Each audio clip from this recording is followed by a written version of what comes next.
All right. All right. So here we go.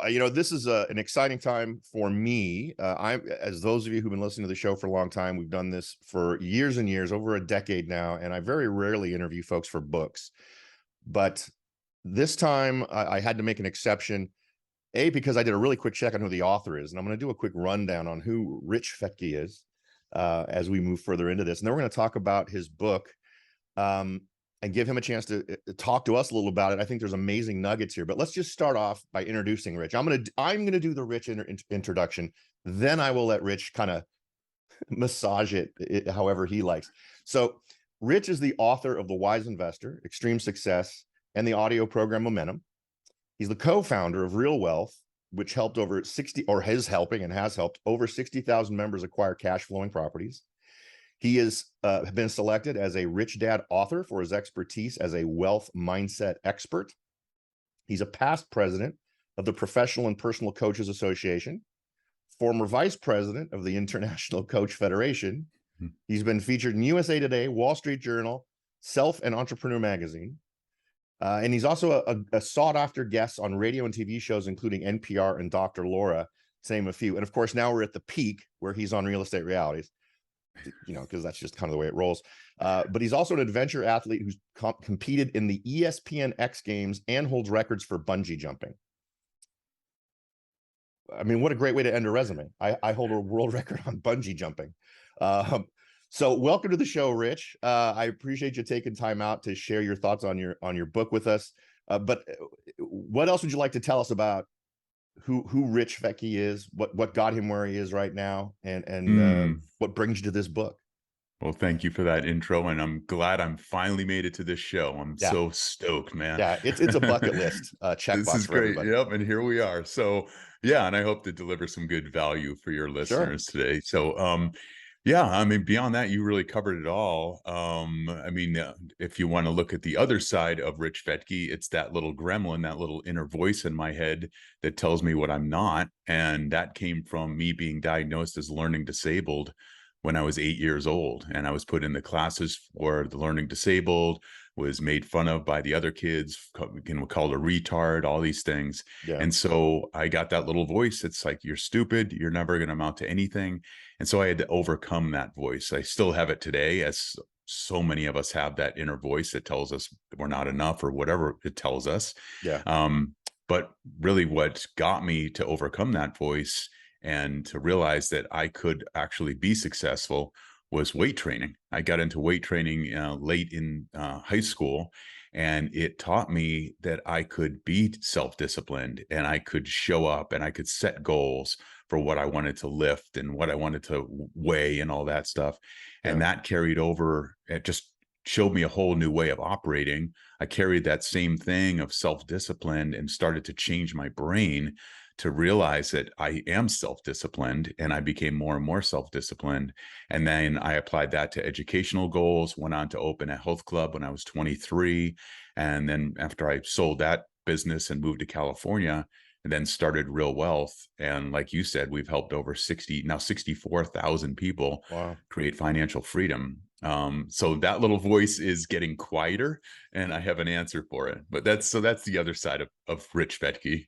Yeah, well, that's great. And I think it's, in terms of the first nugget to share with folks who are listening, I think one of the things that's amazing about your growth is really to demonstrate to people that for you, it was weightlifting, right? And it was probably so relevant for you because you could do it and you could see results, right? It wasn't, well, I've been doing this for 3 months and I still feel crappy, right?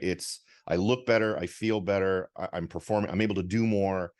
And that feeds into everything else that you've talked about. What real estate success, you do things, and ultimately you either do or don't have investment properties, right? There's a moment where the reward, the cookie, if you want to call it that, for the accomplishment comes in, right? And can continue to feed that discipline that you talked about. I don't know if you share this opinion, but I think discipline is something that can be learned through that positive reinforcement. I don't know if you agree with that or not, but I think people can absolutely intake that.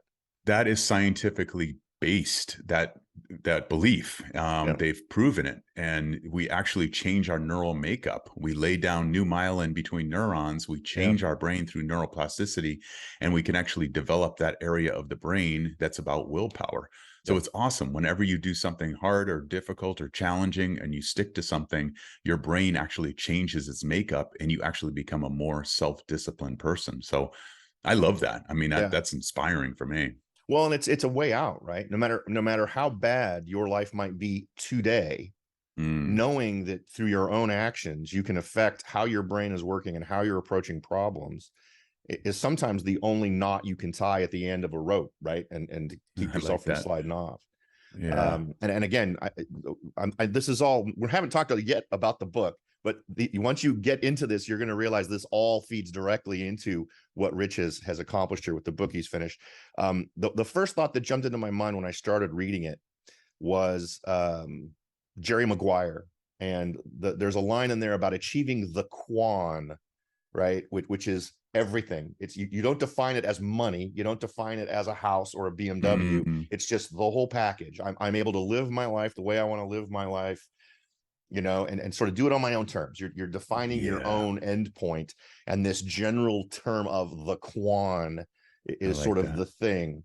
Um, the only issue I have with you is that you keep using the word gremlins for the things that hold you back. And I just, as a guy of my age, I keep going back to that movie and I keep seeing cute little mogwais turning into horrible green guys when you get them wet after midnight or before midnight. So Yeah, that's so funny. I mean, we're about the same age, I think, is that same thing. And that is actually the way I picture a gremlin. It's that the one that turns into that little nasty guy. yeah, It yeah, actually came from a book called Taming Your Gremlin, yeah, by a psychologist. It's really good. I read when I was in coaching training 25 years ago, and it's just a great way to um, give a name to that subconscious part of our brain that often holds us back.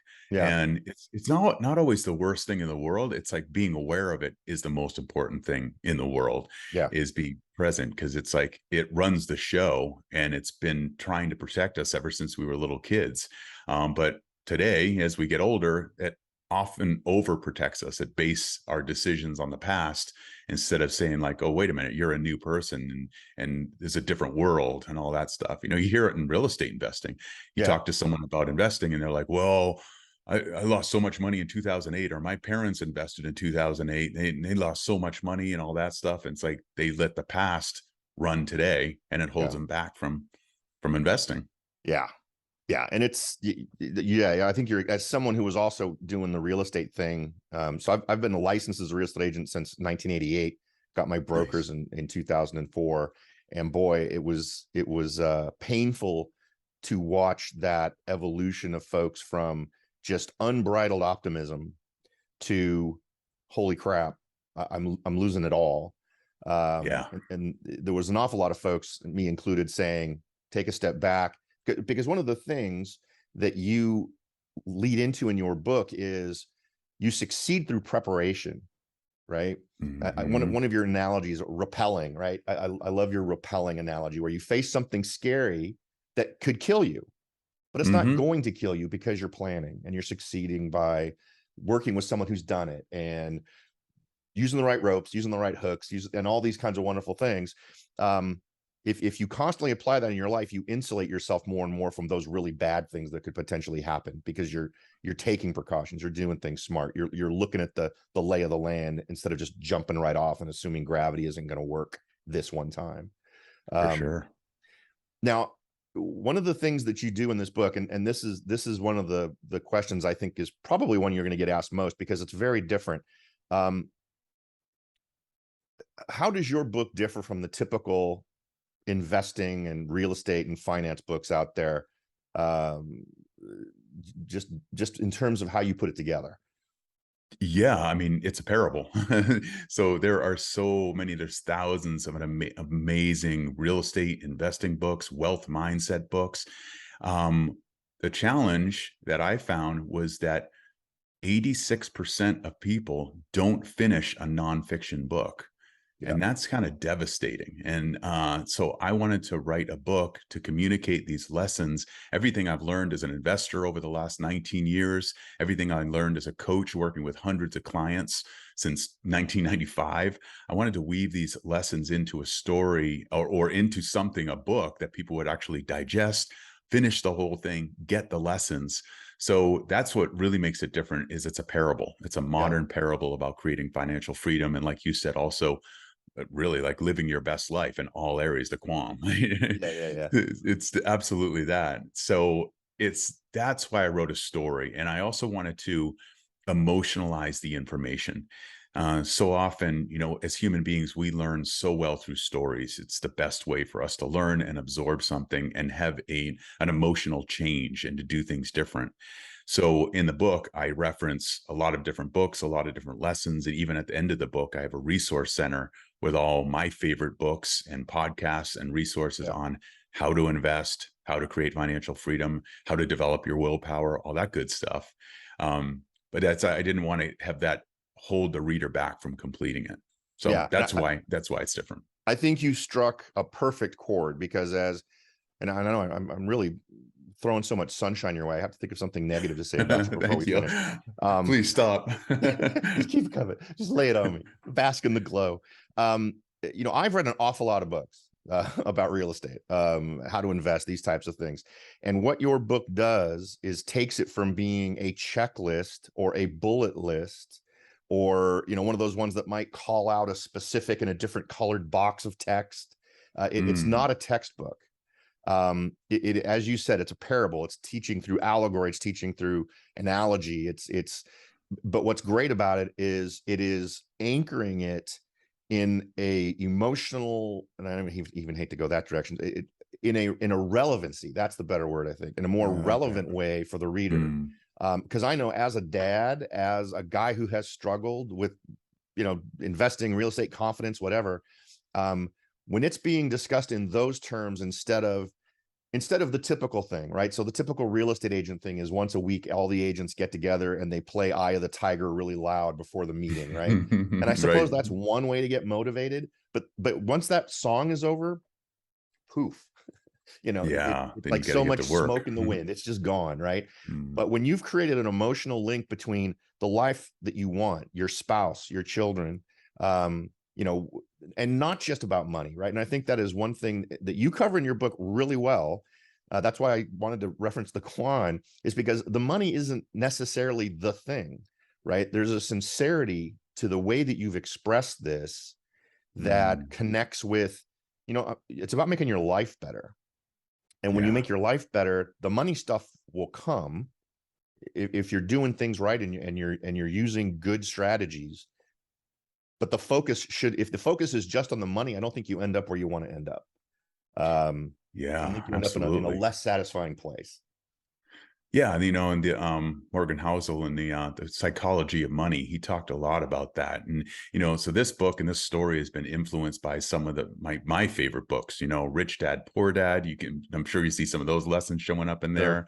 there. The Alchemist, The Richest Man in Babylon, Psychology of Money. There's so many, Wealth Mindset. So all those weave in, and it's exactly that. It's what we found, and we know on a deep level is that money doesn't create happiness. We know that. Yeah. But not having money can definitely create a lack of happiness. So it's important. The money's important, but it's about, the way we define real wealth, and the reason we called our company Real Wealth back in 2003 Yeah. is because we define real wealth as having the money, but also the freedom to live life on your own terms. Yeah. So that's what it was all about. It was about communicating that message, showing how wealthy people think, how wealthy people operate compared to how poor people, and not just poor in financially, but poor in life. Yeah. So I'm glad you get that message. Awesome. Oh yeah, no, it was great, and it identifies money for more what it is, which is really less the gears that make life work, and more the lubricant that just makes Mm. it easier for those gears to work, right? Um, Yeah. Now I had a question. Because I have a running theory, and I have done no Googling, so I promise I haven't cheated. Now, Okay. clearly, because of the background similarities, I would say that you were putting yourself in the position of John, who is the mentor in the book. Hmm. But I also think that on some level, you're also Ryan, which is the guy seeking mentorship. And I wanted to see if that theory had held any water. Are you both of these guys at different stages in your life, like your time travel thing that you go through in the book to try to see your future self? The Am I future self. have I Yeah, gone you too nailed deep? it.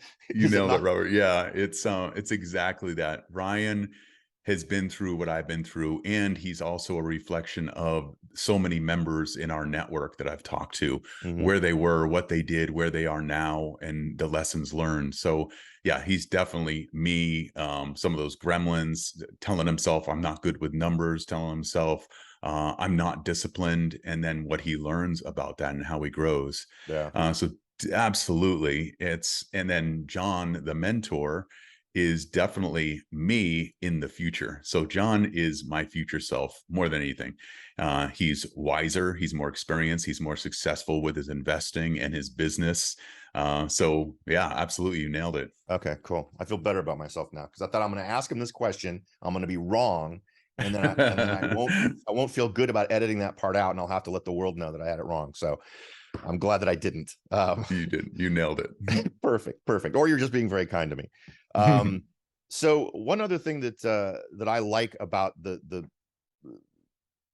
overwhelming theme here is that you really are not a self-made success, quote unquote, right? What in the context of the story you're telling here, in the lessons you're trying to convey in the story you're telling, what do you mean by that? That there's no real self-made success? It's just that term kind of drives me crazy a little bit. Yeah, me He's a too. self-made success. She's a self-made success. But I know some very successful people with in so many areas of their lives. But taking it financial, I have friends who own jets and multiple mansions and all this stuff. And the interesting thing about them is they don't call themselves a self-made success. They're always talking about the people and the mentors and the people in their lives who helped them get there. Yeah, And so it's just a reminder where it's like there's no such thing as a self-made success. When you get into that mindset of I'm going to be self-made, often what we do is we block off our opportunities to work with other people and to get that support. We're just yeah, like, I'm just going to clench down. I'm going to make this happen. I'm going to lock myself away in my office and I'm going to be successful. But when you change that self-belief and you say, wait a minute, who can help me get there? Who yeah, do I need? What type of mentors do I need? What kind of teachers do I need? What kind of coach do I need? I yeah. think that's the game changer. Yeah. No, and I think that in the book you also make it clear that it's not just on that front end, but then you get to a certain point where like the character in your book obviously meant John, who's obviously much like you. He's not hands-on with his gyms anymore, right? He's got 4, 5, 6 gyms, but he's brought in a team of people that he's Yeah. trained to do things a certain way. So his ongoing success and ability to go sit on the beach or do paddleboarding or whatever else is fed by the fact that he's built this team that can carry on what the nitty gritty and day to day of the things he's doing. And I think that equates to everything. Mhm. There's always going to be some sort of front loading, I guess, in terms of how much effort you need to put in to get something. It's always hard to fight inertia, right? So you got to get that, you got to get the wheels turning.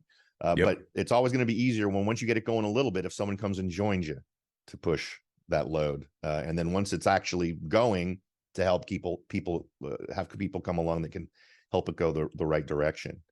Um, Yeah. so it's about the team, right? And then directly in real estate, if you're one thing that is so threatening to people that I talk to, I'm always encouraging people to at least spend 5 minutes thinking like an investor when they're buying a house, whether they're going to live in it or not.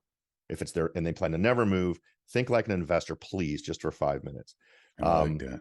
Mhm. because there is, if you decide you're going to rent, you don't ever have to deal with it. If you feel like you can do it and the money works, just let someone else manage it, right? So you can invest, you can benefit from these things without being the hands-on person that takes that broken toilet call at 2 in the morning, Yeah. which is the Mhm. standard story, right? And as a guy who's owned rentals, I have never gotten a toilet call at 2 a.m. just to clear the air.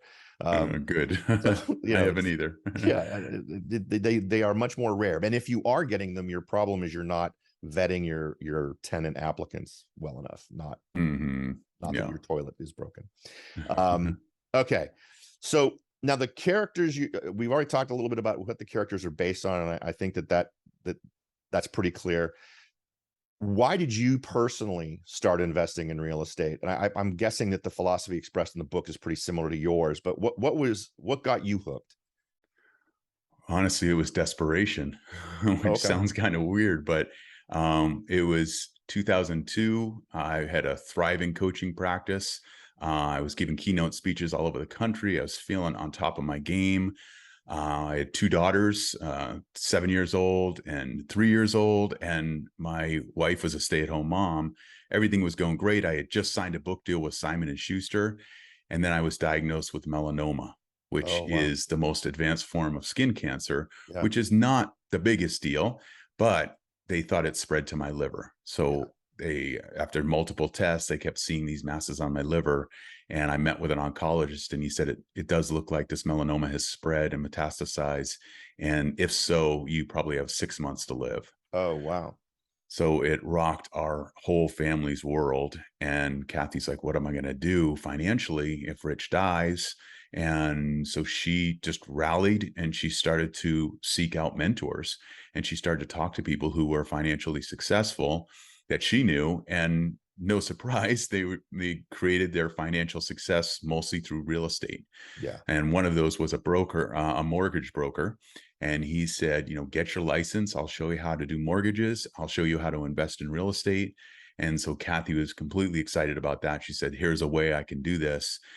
Thankfully, the doctor's diagnosis was wrong. The melanoma had not spread to my liver. It was like they call it a false positive. Yeah. And so after the surgeries to remove the melanoma, I was cancer free.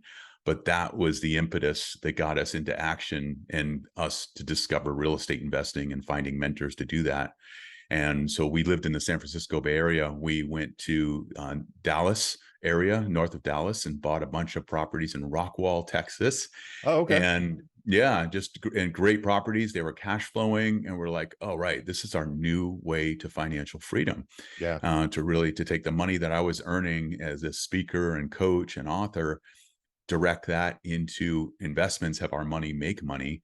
And it just opened our eyes to a whole new way of investing. And so that was the game changer. And then the reason we started Real Wealth was because we had friends and family and other people. And Kathy started a small radio show in San Francisco. It Hmm. was one of those pay to play, pay for the airtime. Yeah. Yeah. And so started doing things about real estate investing. And people said, how did you do it? And so we thought we'd form a group. We thought it was going to be maybe 100 or 200 people in the group.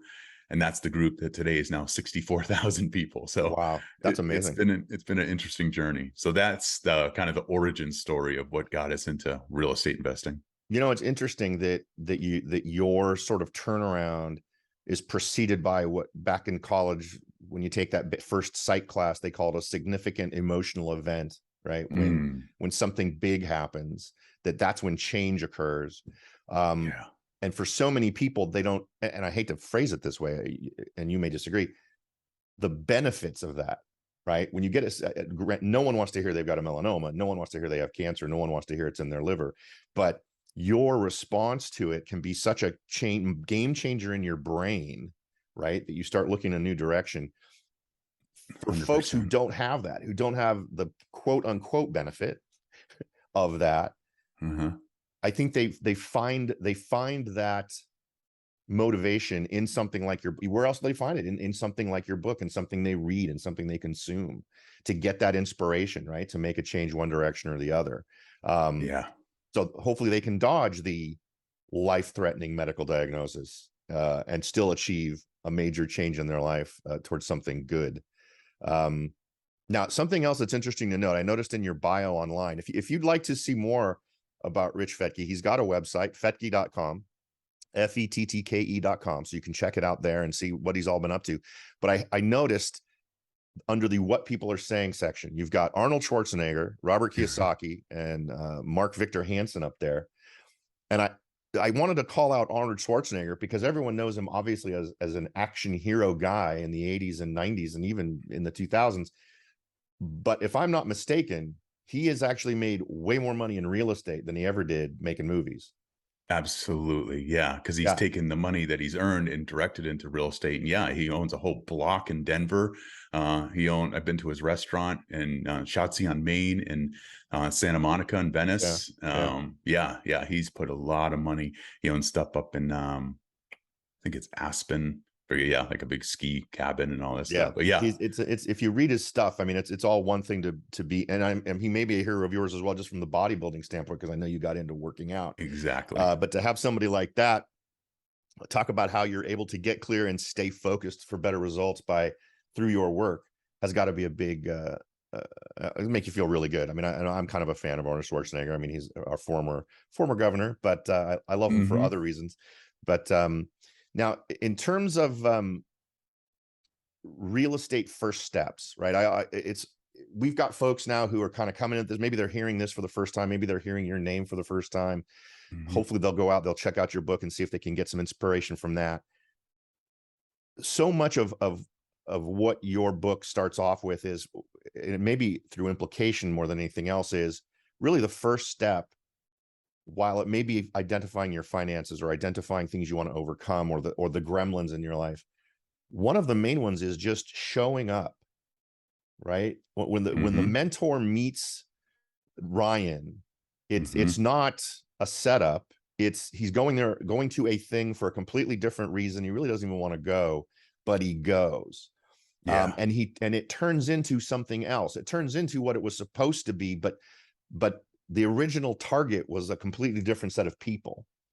And I yes, thought that there was an interesting undertone there of, if you want to make things different, you want to make contacts with the people that you need in your life, you can't do it all from your desk. You need to right. go out and do stuff. How do you feel about that? Do you think that's valid? And do you think that's only something you need to do at the front end, or is that something that needs to stick with you throughout your career?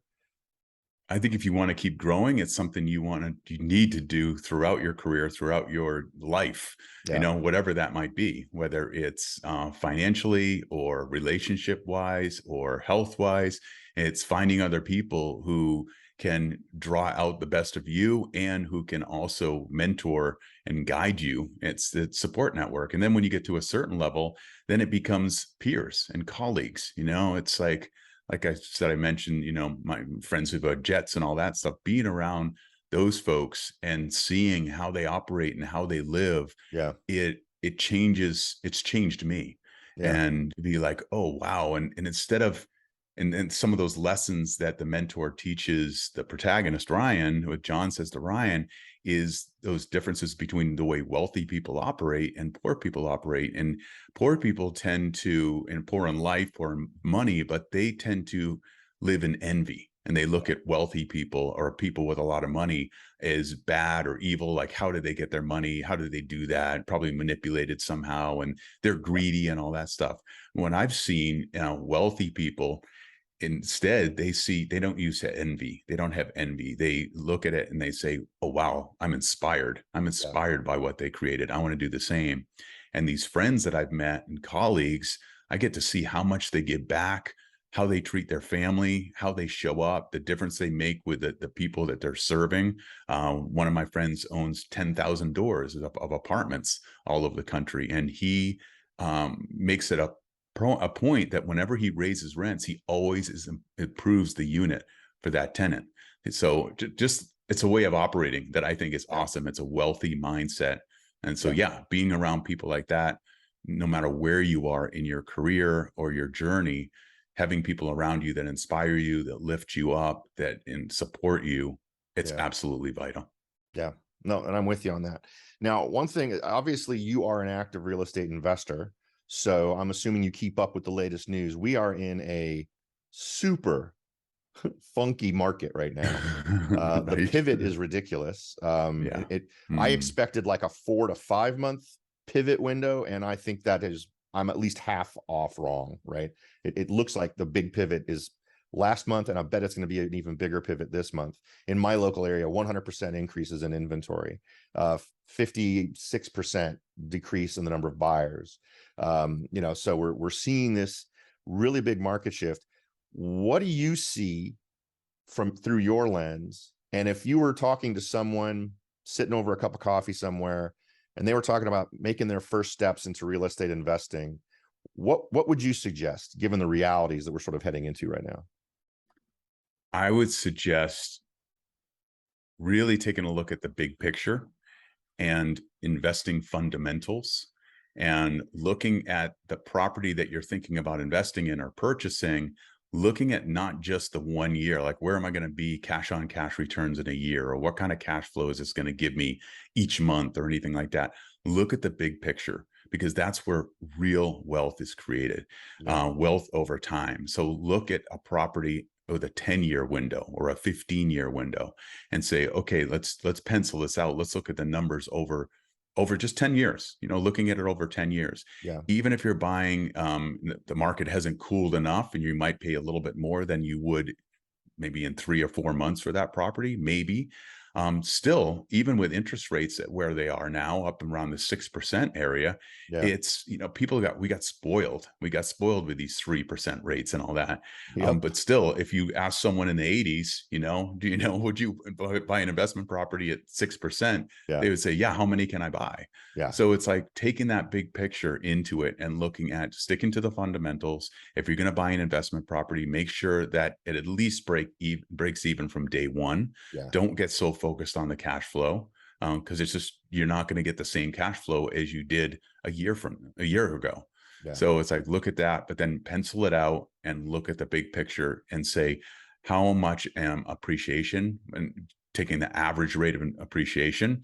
It doesn't matter if it's real estate or stocks or gold or any of that. You can Yeah. take that, average around 4 to 5% appreciation, factor that in, but then look at your tax benefits. How much is it going to save you in tax benefits through depreciation? Yeah. And look at your hedge against inflation, locking in a 30-year fixed at 6%. And then inflation's going crazy. So if you got that inflation at 9.1%, we just Yeah. had, and then you got a mortgage locked in at 6%, you're still beating it. So Yeah. there's so many advantages. So it's like, it's the old saying, don't wait to buy real estate and wait. That's my philosophy. Yeah, no, and I don't think anyone who has a strategy where they're buying and holding in the time frames you're talking about will ever regret it.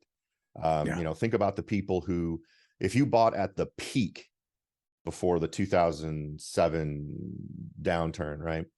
Mm-hmm. Today you'd be still a happy person. It's amazing. Yeah. In my area, your house would be worth probably double what it was when you bought it.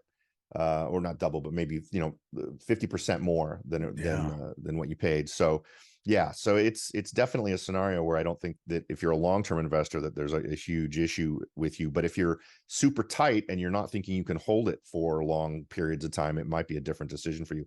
And Yes. for your money, adjustable rate mortgage or fixed rate mortgage?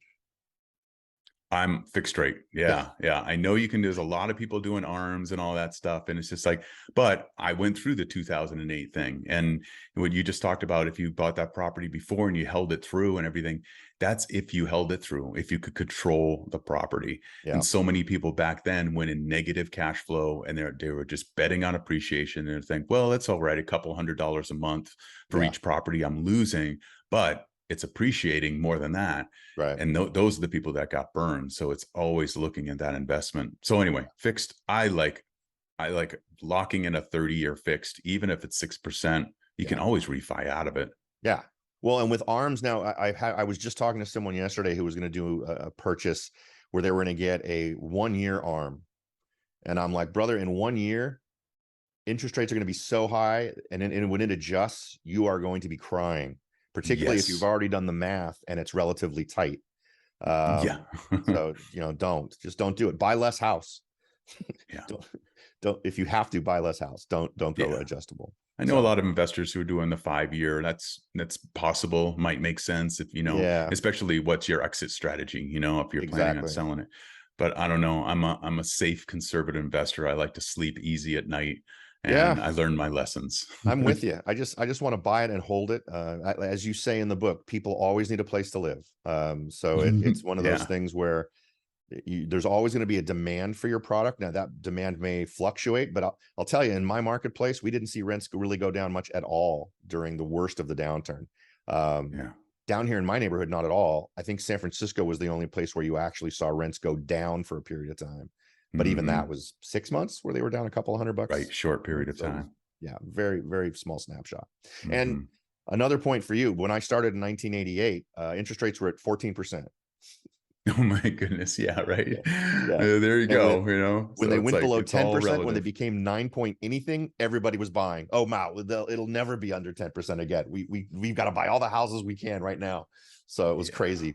But after the savings and loan thing, everything went crazy. So Yeah, but there's so many young investors who got into real estate investing in 2010 and yeah, after, and you could do no wrong. And it's like they think they're superstars, they think they're heroes, they think they got it all figured out. yeah, And especially some of the people get into multifamily with these, bridge loans and all that. It's like I'm really concerned for them yeah, because they just, they hadn't been through it. They hadn't been through a downturn.